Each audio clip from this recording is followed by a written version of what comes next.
আসসালামু আলাইকুম প্রিয় দর্শক, এই যে দেখো ছোট ভাইটা খুবই সুন্দর পরোটা তৈরি করছে। প্রচুর মানুষ বসে বসে খাচ্ছে, কত মানুষ।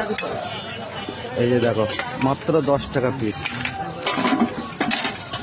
কত সুন্দর হাত চালাচ্ছে। দেখো ঘুগনি দিয়ে আলু ভাজা দিয়ে 10 টাকা পিস, ব্যাস আর কিছু নেই। তো প্রত্যেকদিন ভালোই বেচা কেনা হয় নাকি? হ্যাঁ, ভালোই বেচা কেনা হয়।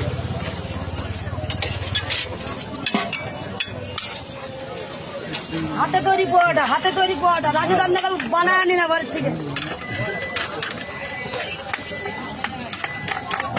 ঢুকে যাবো এখন। এই সকাল থেকে কটা অবধি চলে? 11টা। আর বিকালে হয় নাকি? বিকালে হয়। আচ্ছা, এখন এটা হচ্ছে সুপার মার্কেট বেথুয়াডাউরি, আর সুপার মার্কেটের জাস্ট সামনে রোডের পাশেই এই ছোট ভাইটার দোকান আছে। খুব ভালো পরোটা বানাচ্ছে আর লোকজন খুবই ভিড় আছে।